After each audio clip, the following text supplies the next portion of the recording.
Greetings!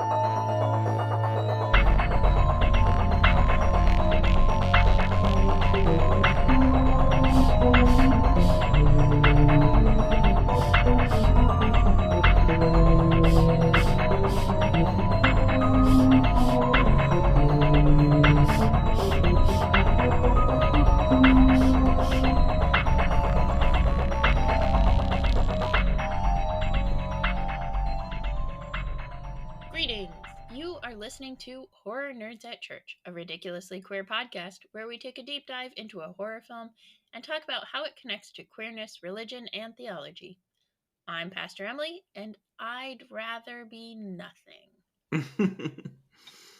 Very nihilistic of you. Very, very much bishop of you. Mm-hmm. And my name is Pace, and I am the over an hour of footage that still didn't even make it into this cut. So who knows where that is or what that footage contains. Mm-hmm. Anyway, follow us on Patreon at patreon.com/horrornerds@church. It's only $5 to sign up. So on this month on Patreon, already you will have, we had our movie commentary on the movie Predators. We had our Butu on Ahsoka's arc in Clone Wars and Rebels, and Tales of a Jedi should be coming out around now. Okay. In my head, that was February's. Okay. Whew. Yeah. Our Clone Wars coverage of the movie The Clone Wars also is coming out, or has already come out. But next month, we're going to finally get to Rogue One, which I know a lot of you have been waiting for. And we're going to also, in theory, talk about the film, not the film, the miniseries Ahsoka, which is why we covered the Ahsoka arc this season. But that's one of the few BooTubes we have yet to record. So that's why I'm saying maybe we'll see if we actually have time to record it. We will do it. Okay, we'll do it by April. So you hear it here first. And then check out our show notes for any content warnings for this episode. Both Alien 3, the theatrical, and the assembly cut are fairly content warning episodes. Movies. So like definitely does the dog die before watching either of these movies? The answer to this one is no, but only because it's not a dog. Yes, but an animal still does die in this. So how have you been since our last episode? I got my hairs cut today. Oh, I didn't even notice. Yeah, see, ready, watch. Oh, that's why it was. It was the head. That's what it was. It was the headphones. I didn't notice because of you wearing headphones. Yeah. Nice. Mm-hmm. Yeah. And made my appointment for my cut and color on the eve of Pride Month. Fancy. Yeah. That's coming up like, fast. If we can just schedule this now while we're here in person, then it won't be doing it the final week of June, which is what happened last year. Yeah. I like it. Yeah. Way to think ahead. I try. That's something I am not in a place to do with anything in life at this moment. I mean... But I'm moving, so that's my excuse for now. That's true. That's a good excuse. Mm-hmm. So are you in new place or old place right now? I'm old place. So we have keys to the new place. By the time this comes out, I'm sure we'll be mostly, if not entirely, moved into the new place. By the time of this recording, we have the keys to the new place, and we took the dogs there last night to introduce them to a place. They loved it. We haven't actually started moving stuff over there yet. That'll probably be this coming weekend, in part because a certain somebody likes to be a workaholic, and it's difficult to find time to move stuff when somebody's always working. But anyway, I'm not salty. This might be one of those hours that makes it to the cutting room floor still. Maybe. We'll see. No, it probably will. But anyway, so yeah, that's how I've been doing. But I've still been reading a lot and watching a lot. Just today, the plan is to have finished reading 3 books. So I'm working my way through The Queer God by Marcella Althaus Reed and Gay and Lesbian Theologies, Repetitions with Critical Difference by Elizabeth Stewart. Both of these books are fantastic. I've read them before, so these are rereads. They'll be linked in the show notes. I think The Queer God, I'm pretty sure, is on my bookshop.org Mm. recommended titles. And then the other book, I'm blanking on the author's last name, so let me pull it up. So Dr. Kit Ham's Before We Were Trans, and I finished that a little bit earlier. And that was recommended to me by co-host of the podcast, Pastor Emily Ewing. Yeah, and I actually read it on audiobook last year as part of the Trans Rights Readathon. So, which was about a year ago Yeah, when this wow. comes out. So, I finally got the Hunger Games, and so we have been watching the movies because it has been a very long time since I watched them. And when I read the books can do some stuff to me, but Mm-hmm. the movies are solid. So we watched Yeah. the first two, and after this, we're gonna watch at least the third movie. I'm secretly hoping for the third and fourth since it's just one book. Yeah, yeah. I have attempted to watch the Hunger Game films before and attempted to read the books, and I was unsuccessful on all previous attempts. It happens. Um, I was introduced to them terribly, so I had to get over that before I could read them. that could help. That could be part of it too. Yeah. Mm-hmm. Jeez. What I've watched, of course, still watching my way through Doctor Who. No surprise there. I am in the middle of the second Doctor's tenure and nearing the end of the 10th Doctor's tenure, if that's helps situate those of you who are listening.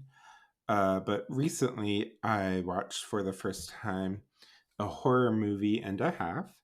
I watched The Last Voyage of the Demeter, which fantastic horror movie. It came out this past year, 2023, and was kind of a buzzy horror movie for good reason. It basically, since we covered our vampire season, in the story of Dracula, if you remember, there is in both the movie and the book, that Dracula sails from Romania to England, and we hear about this through the captain's journals of the ship, the Demeter, as the captain has a little bit of journals in there, and then also the ship basically washes up to shore with nobody on it. Everybody's dead. So this movie is basically telling just that part of the story, the last voyage of the Demeter, and it's really well done. Then I also watched That actually Brian. sounds really cool. It is really cool. Highly recommend it. I think I want to say it's on Paramount Plus, which is how I watched it. It's on one of the streaming services. I'm pretty sure Paramount Plus. As we are recording this in February. Then the other movie I watched was at the recommendation of friend of the podcast, Brian, who suggested to me and Emily that we watch this movie and also cover it on a season on eco horror. Yeah. So this movie is called Koyaanisqatsi, and it is a visual poem, I think is how the director describes it. That is like 2 hours long, of just like no words, just various pictures of nature, of humankind, of pollution, stuff like that. So it was an event to watch through that movie. And so I'm excited to hopefully cover it on a future season. Yeah, I like the idea of an eco horror. Yeah, there's so much eco horror, so much good. First of all, expansive definition of horror. There is so much that most fans of horror would actually consider horror that is eco horror movies. And then, given our wider expansive definition, there's even more. So it's like, I just don't, I feel like that would be another one that would just be like 1.5 million seasons we could come up with just on that theme alone. Mm-hmm. So you heard it here first, folks, though. An eco horror theme season at some point down the road. We have to get through our witches season first, And which is you've our got next one. werewolves. Werewolves is on the list as another mini season. I Mm-hmm. think our next long season we were kind of talking about, since witches is our mini season. But our next long season I don't want to name yet because we haven't solidified it, and I don't want to give away spoilers. But I Emily was and gonna I say I have don't even talked about remember it. what we've talked about, so I cannot give away spoilers. But if you have a um a horror franchise that you think we need to cover, let us know. Yeah, there's so many out there. I'm so excited.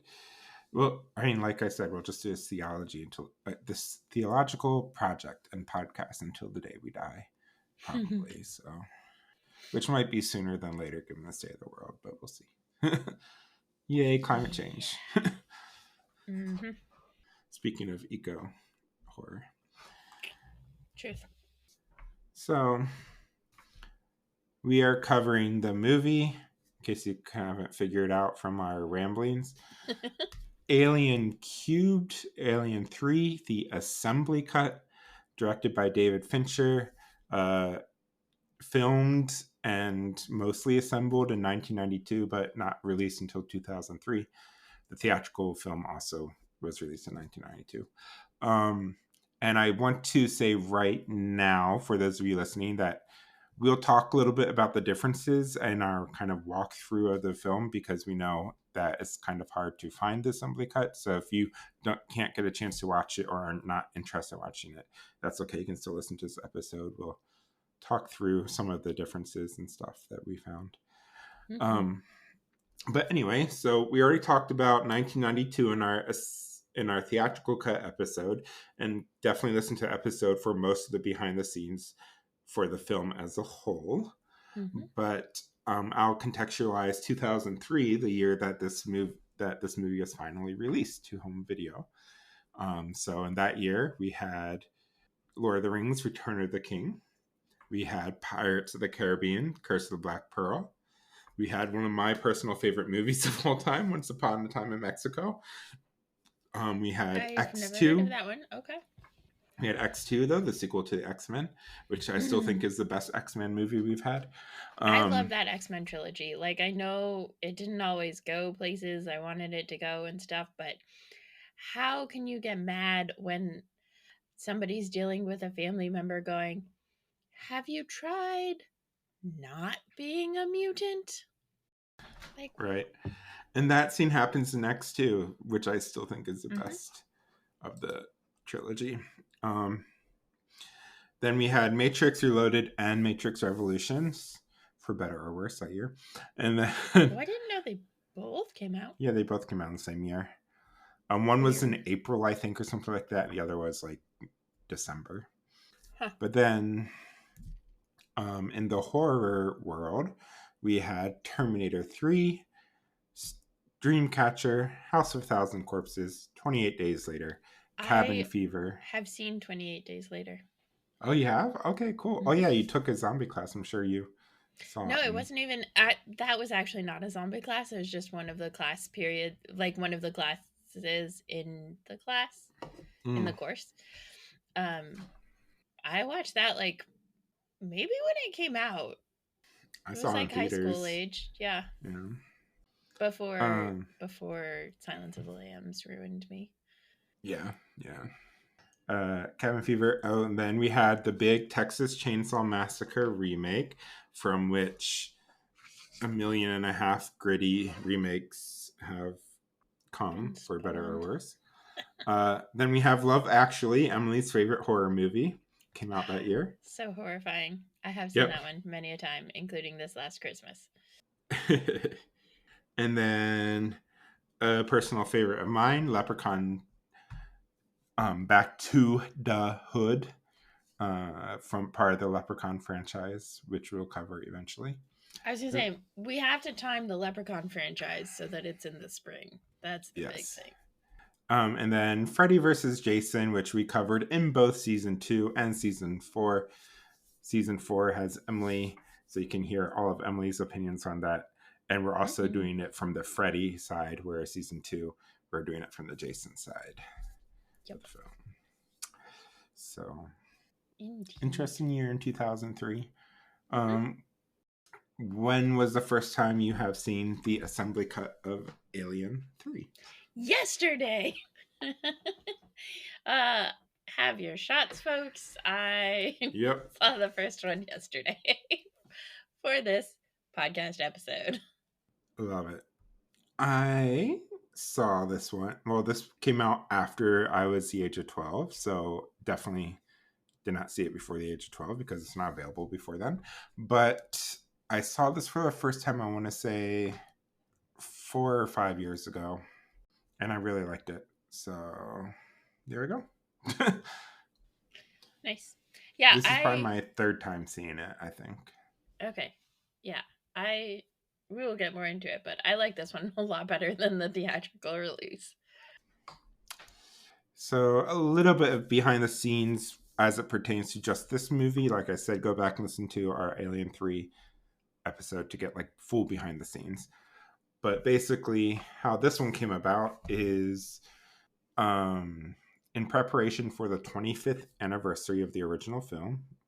Uh, Fox Studios, who own the rights to the franchise, basically wanted to release a special edition of the entire franchise called the Alien Quadrilogy. So the four movies Mm. that made up the Alien franchise, and so they wanted to do a director's cut of each of them.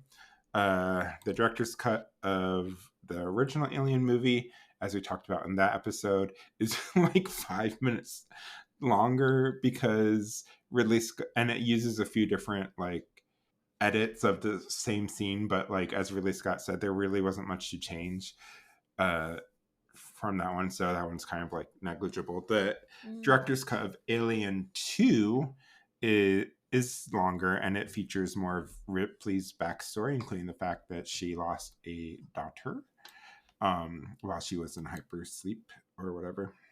Mm-hmm. But then to get to this movie, they approached David Fincher to say, hey, let's do a director's cut. And he refused. He was still very upset about the making of the movie and can hear all that drama that we talked about in the last episode. Mm. So he refused to participate in it. So what Fox did was they basically went to the assembly cut version of the film, which is how this gets its name, and then did re-edits of that plus the reshoot footage based off of David Fincher's notes to try to create a version that was as faithful to his vision as they could. And I think I mean, without knowing what David Fincher's original and full vision was, it's hard to say, but I think this does a much better job of picking up on the themes that David Fincher said that he was hoping would come across in the movie and stuff like that. So now, what is an assembly cut? I have no idea. I love it. So in filmmaking, you have when you're filming a movie, there are different kind of stages of the editing process. So you have the dailies, which are produced on site basically as it's filming. So you can kind of look over the day's footage, but they're really rough. When you finish when you complete the filming of the movie, the editors will put together what's called an assembly cut, where they take all the footage and they create basically a very long, unruly film, and from that is what is edited down to become the film we see in theaters. So an assembly cut is basically the rough cut of all the footage that was filmed. This is not actually the assembly cut of Alien, because the actual assembly cut would probably be closer to 4 hours long. Yeah. And also, it was incomplete when it was put together, because, as we talked about in the last one, like they created the assembly cut and then they just to see what was still missing, and they had to go back and do reshoots and stuff like that. So this is not the actual assembly cut of the movie, but it is probably closer to like a full length director's cut had David Fincher returned and done that. So it's based on his notes. So I mean, it's surprisingly, the people putting together the Alien Quadrology box set, even though it was Fox behind the project, really went out of their way to try to be as faithful to the director's vision as they could. So Yeah. I think they did, like, from what you have said, I think they did a good job. yeah, agreed, agreed. And pretty much Alien 3 is considered a crappy movie by many Alien fans. Alien 3, Mm. the assembly cut, is widely considered to be significantly better than Alien Hmm. 3. So, by fans. So, not Interesting. that one needs to agree with fan stuff, because as we know, from some franchises like Star Wars, fans can be really shitty and wrong. It's true. It's true they can. So, do you have a one sentence summary for this Oh, one? shit. Um, of course I do. Of course I do, Pace. Who wouldn't have a one sentence summary um for this episode? Um, just give me a second. A space argument for choice. Ooh, I like it. What about you, Pace? Mine is space assembled, because it's the assembly cut. I like it. I like it. I Oh, yes. guess. Yep. Forced birth, bad. Yes. Even if they offer When you the cesareans option. right, right. Oh, yeah. Yeah. Yeah. You should probably start this because I was not like specifically looking for the differences. Okay. Okay. So yeah, basically, instead of doing like the whole film, we are mostly this little mini episode is will still probably be a full length episode, but this episode is meant to talk about specifically the theology and our thoughts about the what makes the stuff in this version that are different from the stuff in the other version. So to that end, here's kind of a short like touch on some of the biggest differences. The beginning is very different. I think right off the bat you can tell it's a different movie. We kind of get these Yeah. Oh yeah. snapshots. It's like, okay, we talked about this last time.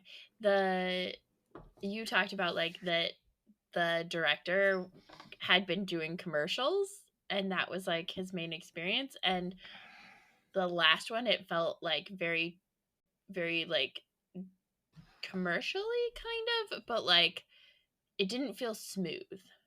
It felt disjointed. It was like this, Mm-hmm. a flash, a flash, a flash, a flash. And this one I actually could follow. There is some debate over how much it was that I'd already seen the movie once, so I knew kind Mm-hmm. of the plot by then, and how much was that it's actually easier to follow. And I think there Yeah. is some truth to both probably, but I could actually follow what was happening from the original ship that she was on and the xenomorph getting them and that sort of a thing. So, yeah. It's still unclear to me how she gets impregnated with the queen, Yeah. because the queen is not the one that comes on the ship with her. But So I don't know. I don't think only a queen can Impregnate. produce a queen. Okay. But it's not clear. Yeah, Right? Like it is it's not fair. clear based on like what we know about their reproductive system. Yep. We know that Yeah. the queen lays eggs. Mm-hmm. The eggs hatch into face huggers. The face huggers implant a host with a chest burster. The chest burster comes out and turns into the alien. That's all we really know about their life Mm-hmm. cycle so far. Right. So it's a Um, like yeah, singular cycle. I don't know. but we don't know how the queen gets impregnated, if the queen even needs to get impregnated, or if the queen is able to, or if the queen is able to impregnate herself. We don't Right. Like we don't know know if it's if there's, mitosis or meiosis yeah, for that matter. Like, yeah, is this asexual reproduction? Who knows? yeah. We don't Which, know. like, We don't it's know. entirely possible. Not Mm-hmm. everybody needs multiple Yep. chromosomes.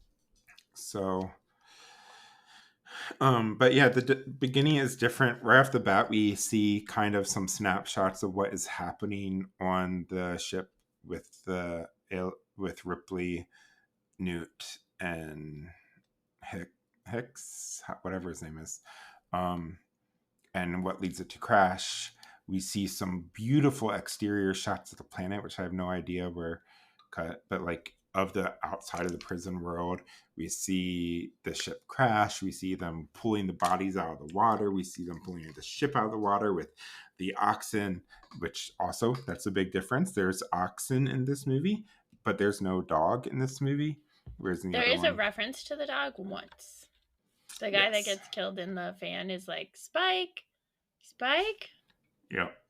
But yeah, I'm glad that they didn't have oxygen. Like, okay, this is the confusing part. How did they film that? Like, did they always have filmed both the dog and the Mm-hmm. ox? But if you recall from our last episode, they're doing script rewrites as they were filming. For that, the studio would basically come in Mm. and be like, "This doesn't make sense, or we're changing this. We want this to be different." So that's why there some versions have multiple versions of similar scenes Hmm. or multiple explanations for similar scenes. And so Okay. every single day, as I talked about in the last one, the director would David Fincher would get a call from Fox or a fax from Fox that these are the pages you're going to shoot, these are the changes, like get it the day of filming, like what's going to be Mm. different and stuff. So Hmm. presumably that was part of it. Is like the studio is like, let's change it from an ox to a dog or something. Who knows? Um, I wonder which way they changed. They changed it. Yeah, it was ox it's to just like. dogs.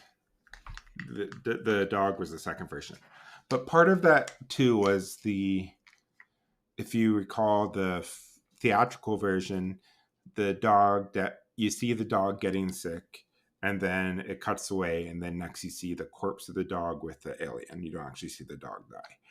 Mm. Whereas in this version, the ox is already dead, but you see this graphic scene of the alien born from the, or Mm-hmm. bursting from the ox. And so I feel like that may have been an attempt from Fox to make it less graphic and gory by doing I that.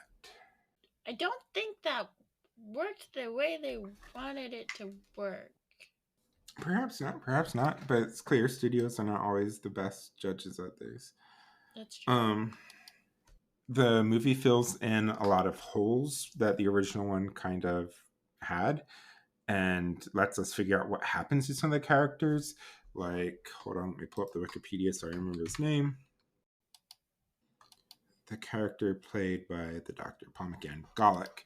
So, like in the theatrical version, Gallic is the prisoner who sees the alien and gets blood all over him when the alien kills somebody. And then he Mm. is confined to the sick bay Oh and yeah, he's put into a straitjacket. And then we, in the theatrical version, we hear him rant and rave a few times and we never see him again. yeah. This and so that happens with a lot of the prisoners. I think Gallic is the most notable one, but we never actually see what happens to them. We just assume they are killed in the rampage or massacre of the alien. This one, Mm-hmm. but this version, like we actually see a lot of the arcs of the prisoners and see what happens to them. And Gallic again is a great example of this because Gallic is able to convince one of his friends to let him free. He knocks the friend unconscious and then he goes to where the alien is captured. So in this version, the alien is actually successfully captured, which does not Yeah, happen in the I was theatrical. like, wait, what? I yeah. So in the theatrical version, they kind of muddle the two parts together. So, but in this version, there's two separate parts. First, Mm-hmm. the alien Ripley, along with some of the inmates, are able to successfully capture the alien, and they do so in a vault with reinforced steel designed for nuclear waste. Um, in the theatrical version, they talk about trying to capture the alien, but they are not able to do so successfully until the very end when they get it killed by the lead. So they just cut out the whole piece about it getting captured and stuff. So in this one, the alien's captured, but then Galak escapes his own capture, kills the guard because he is obsessed with seeing the alien one more time. And then he goes and releases the alien and is killed in the process. This death happens off screen. We only know about it from the characters see see his corpse basically and realize that the alien is gone. It's no longer captured.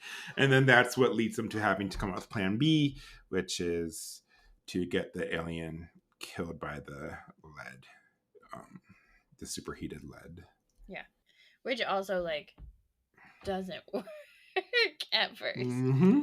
I do like how they ended up killing the alien because holy fuck, the alien like survives molten lead but can't handle fire, which is a little weird to me. I But think I'm trying it's to find a scared place of where fire. I can get, fire also destroys it. Yeah. I don't know. Good question. Then the ending of the movie is largely the same. They kill the alien by doing the molten lead and then putting water on it, which rapidly cools it, explodes. The company Yutani, the Wayland Yutani Corporation, arrives. We see the dude who looks like Bishop, but is supposedly the human creator Bishop. And then he's trying to convince Ripley to come with him, and she decides to jump into the molten lead or whatever. In the theatrical version, it was ambiguous to Emily, or Emily seemed to actually think that Bishop was hinted at being AI because when he was struck behind the head, he did not bleed. He did not bleed. Further, and also in the theatrical version, Ripley, the chest burster alien comes out as Ripley falls into the lava. In this version, the chest burster did not come out as she fell into the lava. And oh yeah, also she got to do the full-on Christ pose just like she wanted earlier in the movie. Yep. And then the Bishop dude, there's a lot of blood after he's hit behind the head, and he even screams, "I am not an android," after being hit over the head and is bleeding. Yeah. And there's also a much longer conversation between him and Ripley before she jumps, in which he basically is promising to help her. I mean, he does this in the theatrical version, but it's like much longer. He promises to help her, then basically says she'll just be out for 2 hours while they extract it, the alien and all that stuff. And she keeps asking again and again, "Are you going to destroy it though?" And they keep refusing to answer. And then he finally says no. Well, he only ever answers it when she decides to kill herself anyway by hopping off into the thing. And then finally he's like, "We just want to study it," and stuff like that. Like he finally makes his motivations clear after she makes her motivations clear. Yeah. But he and refused after she has already figured it out and already has known this for multiple movies now. Yes. So yeah. So those are the big differences. There's like different shots, a few extra lines added here and there and stuff like that. But I did the two lines that stuck out to me this time that I think are probably lines. I think they made the cut last time too. Yeah. But the like Ripley to Malcolm, well, to I keep calling him Malcolm X because of his glasses, but I think it's Dennis, right? Dylan. Okay. All those men, they're just like blurred together to me. But Ripley says to Dylan, aka Malcolm X, "Your ass is already on the line. The only question is, what are you going to do about it?" And I feel like that is so much where we are today in the world. But nobody's like naming it that explicitly, you know? Yeah. So that was just interesting. And then the Malcolm to Francis, who is referred to as 85 the whole time. "You're not a believer, you're a company man." And like, whew, another truth bomb. Like, are you for truth? Are you for the company? Capital, like that very clearly juxtaposes capitalism with faith. And like as much as their particular religion is like kind of scary, it's Mm-hmm. also not with the capitalism, so I'm here for it a little Yep. bit. I guess we can get into our deep dive then. Yay. Woo-hoo. Well, first, let me just ask. I think we already know the answer, but do you agree with my decision, my executive decision to make this its own episode? Yes, absolutely. Yeah. If we had not watched this, I would not like. I would be much less a fan of the Alien franchise if we had not watched this version. So I think, like, for our own edification, it's important to have Yeah. watched this one. Um, and especially since the one that most people are going to see is the theatrical release. Like, that's the one that's more accessible, Mm-hmm. having this one so that like other people who may or may not be in the same situation as me, who may or may not have watched any of these things, whatever, also get that chance. Yeah. Like, Yeah. yeah. And that's why I also did this in season one with Halloween 6 when we watched producer's cut in addition to theatrical cut, but had our own episode on each because it really is two different movies in both Mm-hmm. this instance and that instance. And so I feel like in other movies we can talk about some of the deleted scenes, like we've done that before, and stuff. But it's like I feel like these in both of these instances, it really justified having two separate episodes. Yeah. So Yeah. I agree. I agree. It's not like Star Wars, there are some very distinct differences between theatrical and I don't the know, special editions, facelift yeah, versions. And the but not in such a big way that like it feels like a different movie. This felt like a different movie yeah. I'm to me. glad you agreed with that. And Yeah. there are a few franchises where we may continue to do that kind of thing when it comes up. I trust your wisdom. Yeah, I yeah. trust your wisdom a lot on movies and recommendations and stuff. So Thanks. That makes me happy. It's my superpower, as people it say. is. So It really is. Yeah. A superpower that our horror buffs get access to if they want it. right, you That's get what we don't personalized promo that. recommendations. Like We you get a don't. We personal should recommendation from Pace for every single book month. and or movie. I will also offer my personal recommendations, but I do not have the superpower, so mine are going to be like way different. But Yep. Pace's will be really good, so you can get both. Yep. Yep. Well then, without further ado, our deep dive. Ta-da! I okay. I when we were watching it, the first thing I noticed was that the music of the film, and maybe it's the same music, but the music of the film as it starts is so like ethereal, religious-y chanting, Yeah. which I think is particularly interesting given your comment Pace to me while we were watching it that this one was even more religious-y Yeah. than the theatrical cut, which I agree with.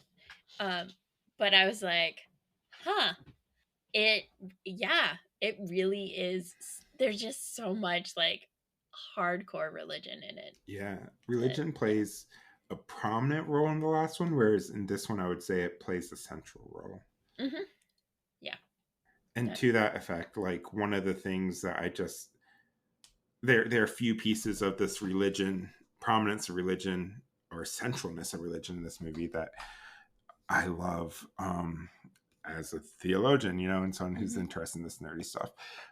Number one is the interpretation of the alien as the culmination of their end time prophecies. And a few of the characters make that connection. So they believe that they are living at Oh, the wait, so end is of that why he times. wants to see the No, dragon? kind of, but no. Yes, maybe. We'll get to Okay, that's a whole that. other, We'll get to yeah, that. yeah, That's a yeah. different thing. But yeah, but basically, um, Dylan's framing of their religion as this one where they are waiting for Jesus to return. And so that is why they are willingly serving out their prison sentence here, even though they have the chance of freedom. Mm. because they feel that this is the best place to wait for Jesus's return. And Hmm. then when that comes true, and then when that comes true with this alien coming to basically attack and destroy them, then it's like it really is the end of their world. Their Hmm. specific world on that planet is having its apocalypse as this alien comes in and starts killing them and ending their way of life and ending all Hmm. trace of them as at the end essentially. The company is the one who ultimately Does that? destroys all But trace of them, yeah. but yeah. Huh. So I love that, and I also love that like we get some more of the internal life of the characters. Like there's this one scene in this where they near the end, so the prisoners at this point already basically know they're going to die, and so from the alien, there's no chance of them surviving this. In their last ditch attempt Hmm. to capture the alien with the lead, after they already failed at capturing it the first time, they two of the prisoners are just sitting there having this conversation. Like, do you actually believe in what Dylan is Right. saying? Do you believe in this religion? And the guy says no. And but he says, then why are we doing this? And he's like, because you might as well, I can't remember the exact quote, but something like you might as well believe in something if you're here because there's nothing else to believe in. I just think Mm. that adds to the nihilistic tone of and ultimately futility of religion Yeah. that the movie I think still has this essential theme. Yeah. Well, and I think it's interesting because there is like, okay, yes, you might as well believe in something, but also like there's when I was in Utah, I remember hearing an NPR episode thing that talked about like the more someone contemplated death, the more they moved towards like religion, spirituality stuff. Mm, Um, which I thought was just really interesting. Like I'm sure, absolutely positive there is more to it than that, right? But yeah. um I just I was like, this is interesting. Um and I don't know that it's as you were saying that, it reminded me of like the Aslan thing. I think in like Chronicles of Narnia, where it's like, I don't know if I believe or not, but I'm going to live as though I believe. And I think there is something for many religions that like, and I think we all need something to live for, Mm-hmm. something greater than ourselves to live for. And religion is one of the things that does that. And so, like, yeah, I mean, most of the year, I will bet on Jesus and like general Christian Lutheran theology, theological convictions. Um, I really only know 100%. Really only believe in the resurrection of Jesus 100% on like Easter Sunday morning at sunrise. Um, but there is this like there is this way that it gives me something to believe in and to work harder for Mm-hmm. and to challenge myself. And I know we could come up with that from a lot of different places. And I get annoyed by the people who are like, if you need a religion to be a good person. And it's like, no, it's not that. It is a community and an accountability that keeps pulling me back and pulling me in. And Mm-hmm. their religion is like a whole different thing.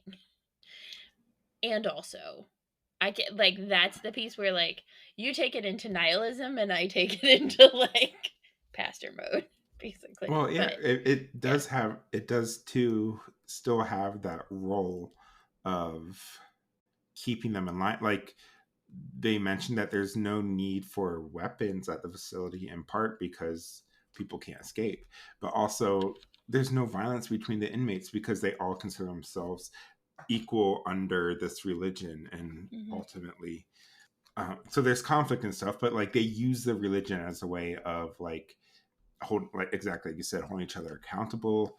To like there are numerous times where people are like you're not supposed to swear, or you're not supposed to do this, or you're not supposed to Hmm. threaten violence and stuff like that, as a way of like reminding each other and stuff. So there's that cool thing, and then also even that fails at the end when the apocalypse comes and to their religion. they all Mm-hmm. end up they all are found to be wanting, to Yeah. put it in that kind of aspect. Also, but not, now we get to this interesting piece of the wanting to see the dragon that Gallic becomes obsessed with. And so I just find this fascinating for the same reason I find the motivation of some of the characters in the film Sunrise or Sun, what is it? Sunshine. Sunshine. Uh, Sunshine. Sorry, I was trying to Fascinating. remember the Yeah. Titans quote.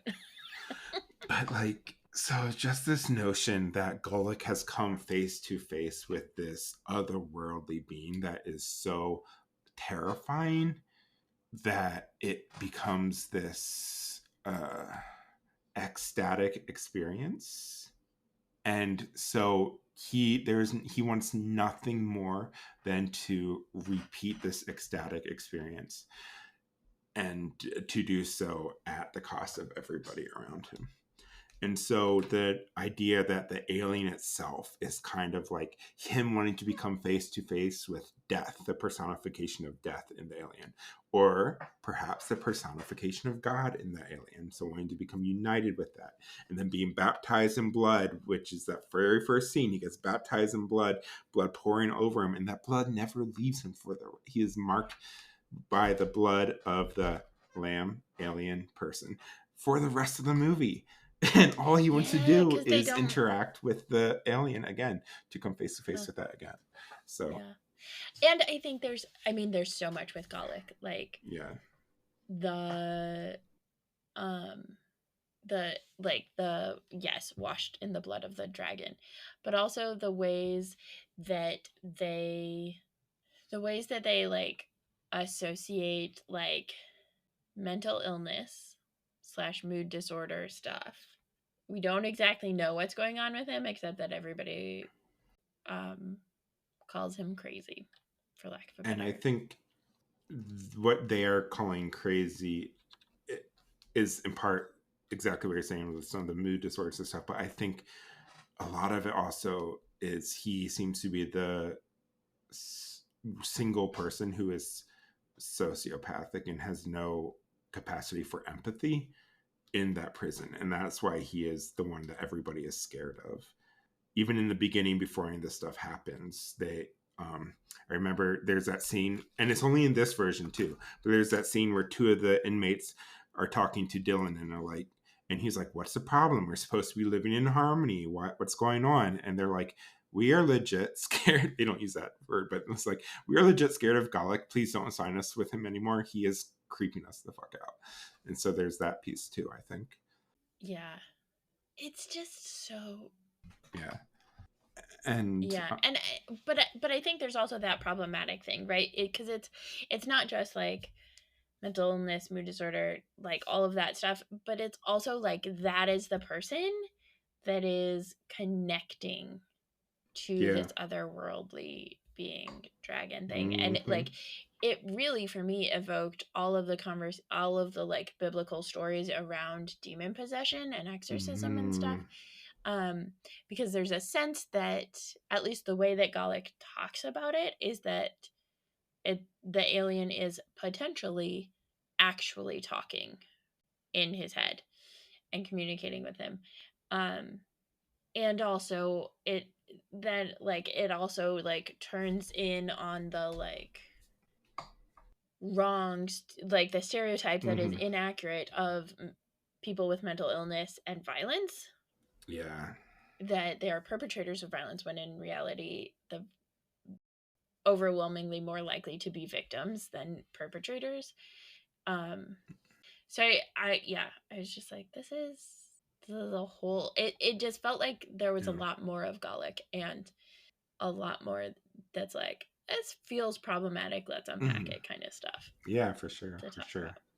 And Gallic, played by Paul McGann, who um, Eighth Doctor in the Doctor Who world. But beyond that, like in watching in some of the research I was doing for this movie and the first movie, I was watching interviews, part of this like documentary and the making of the film, and Paul McGann was talking about how like how he really loved his character's arc and the depth of the character, and kind of like the religious interactions with the that ecstatic like that. He wasn't using those religious terms. That's me like putting my theological lens on top of it, but like talking about kind of that aspect of the character and how disappointed he was that it was cut from the film. And I have to agree, Mm-hmm. like, yes, 100% all the problematic stuff, and we can and should unpack it. And also there's just some it's just something fascinating. It's like the same thing in Sunshine. I just cannot get past the concept of like that one character is hell bent on uniting with the sun and killing everybody, on just that capacity Mm-hmm. of humankind out of longing, out of erotic desire for the divine, for death, for a power higher them, is willing to do so much harm in order to get Yeah. That isn't I this is like jumping back, but it. I hadn't thought about it in connection to Sunshine, and now I'm like, yeah, he really is that one guy in Sunshine. Yeah. I have two more things. What else do you got? Um I would just like to know how we're defining indigenous these days, because Right? the indigenous population of a prison planet Yep. cannot possibly be the prisoners. That's not how Mm-hmm. prison works. Mm-hmm. Mm-hmm. And yet, Right. yeah, I was like, um, and then yeah, I did think, that the stuff that they did around funerals um and like how they treated dead bodies was really Mm-hmm. interesting, because they did, like, they literally said ashes to ashes, dust to dust. And right, like 2 weeks ago was Ash Wednesday, Yep. so it is in our, as we were recording this, very recent memory, Mm-hmm. um for the funeral and the cremation. And then like to pose that, to like hold that side by side with um Bishop the droid saying, "Do me a favor, Ripley, destroy me. I could be reworked, but I'd never be top of the line again. I'd rather be nothing." And like that, like the dust to dust, ashes to ashes, but also so concerned about being top of the line that if you can't be top Mm-hmm. of the line, everything else is worthless, which is very capitalistic. Um, and then um, the like Ripley's position as Christ figure, which is Mm-hmm. even further reinforced. Like already there was a self-sacrifice, there was like taking the Christ position, Yeah. like arms outstretched when she was trying to get Dylan to uh Malcolm to Yeah. to kill her. And then she actually, instead of like wrestling the alien as she goes in, she actually like stretches her arms out um Yeah. That and kills. was Yeah. that scene in particular. That ending came up a lot in the one. It's one of the bonus features on the film. If you have the special version, which also has the assembly cut, but like they have this documentary about the making of it, and a lot of the filmmakers were really upset about the theatrical ending with the alien bursting out and stuff. They much preferred this, which would have been the original ending Hmm. of that. But yeah, and I think the Trinity, like, there's a, this was meant in David Fincher, the writer, the studio's mind, as the conclusion of a trilogy. So this was supposed to be the end of the franchise. And so it ends with Ripley dying and sacrificing herself and ending the alien threat, essentially. Um, and so the fact that it's three, the fact that it's a trinity, um, Mm-hmm. but then also just the fact that it's meant to be an end, and how it ends is with this Christological sacrifice is interesting to me. I do think it's interesting though if it ends the theatrical release version. There's something interesting though, because the alien is not necessarily dying in that. Like I know somehow we have to get to alien resurrection, blah blah blah. But the alien doesn't die from molten hot lava. It dies from cooling too quickly. Um but Ripley certainly would die from Mm-hmm. molten hot lava.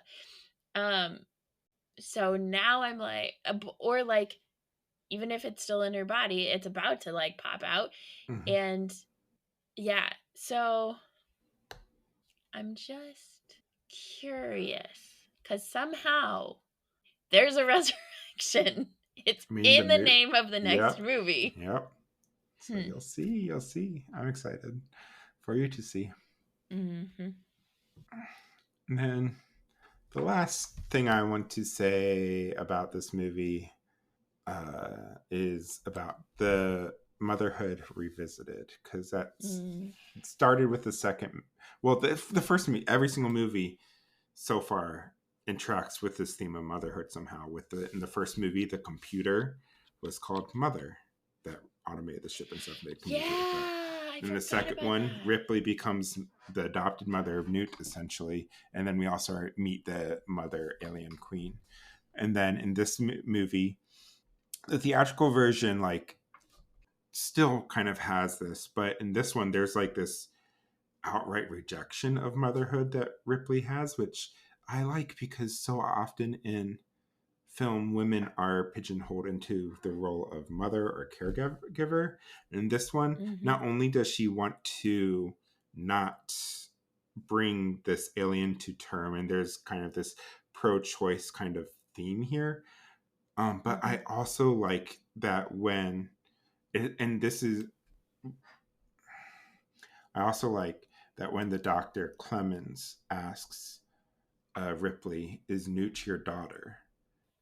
No. Ripley says no, and just leaves it at that. And so, yes, there's grief in there, and there's Yeah. all sorts of stuff happening there, and also it's just this clear rejection of motherhood, this concept of motherhood, of just being Mm-hmm. like, nope. And why, like, that then paired to Ripley right before she dies and sacrifices herself to say, while I was in hypersleep, I was violated. Now I get to be. And I was not clear if it was now I get to be the mother or now I get to be mother. Um, and that, like, she was mother. Yep. Her kid and her husband died while she was out in space and sleep and hypersleep and all of that stuff. And now, probably if she and Newt had gotten back, she would have adopted Newt. Like, I don't think it's a huge leap to say that because they did some major trauma bonding. Um, Mm-hmm. but yeah, the like, I don't know, the like, I've never you've been in my life so long, I don't know anything without you, and is almost like creeper Edward Cullen levels of Yeah. creeper stalkery. Um, and then now I get to be mother. I don't know. It's just Yeah. Yeah. fascinating. And to and just for clarity, because I think this may impact the meaning, but it doesn't have to. I don't know.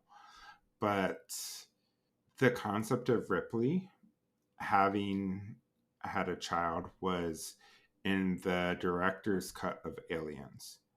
That did not come out until the same time as this version. So nobody knew that Ripley was a mother when this movie was being made. The audience would have known that because that Mm. was part of a deleted scene from Alien. So in this movie, presupposing that the Hmm. audience had never seen the director's cut, Ripley has never been a mother as far as we know. It's not, she may have been, Mm. but it's never commented on in the text of the film. Hmm. Yeah, that's extra fascinating. Yeah. Hmm. I like that we still made it to an hour. This is a good movie, though. I love this movie. It is So. a really good movie, and usually we make it to two. So, Yeah, yeah. this is a shorter episode so far. So far, we still have like alien lore and stuff, Yeah. but yeah. Well, let's get into it. Alien lore. The only thing new I got for this one is that it's the first on-screen mention of xenomorph. Like Ripley actually types Yeah. it out, and so we finally get the name of the alien species Mm-hmm. written. Yeah. That And that also the begs the bishop question of guy, how did she know that was the name and stuff. But anyway, yeah, yeah, and that the bishop guy is actually a human. yeah. Um, So I really don't think that in the theatrical cut it necessarily shows him as I don't. human. I think I agree with you. And so that might have been something that was intentionally changed, that the studio wanted to make it ambiguous or something for their reshoots. Yeah. But who knows? Interesting. I Yeah. will say that the concept of the android really comes to the forefront in Prometheus and Alien. What comes after Prometheus? Alien Covenant. Those two movies, the last two in the franchise. That's going to become a Hmm. big thing. Bigger than it already is, and it's already pretty big. So Yep. that's, yeah. Interesting. I haven't seen Alien Resurrection recently enough to remember much about the that Ooh. movie says about androids. And then Alien Okay. versus Predator are kind of their own thing. So we'll get to ride that roller coaster in a few weeks. That'll be fun for Emily. I'm excited. Yeah, yeah. Now that you've seen all the Predator movies, then Mm-hmm. and you've seen most of the Alien movies, Yeah.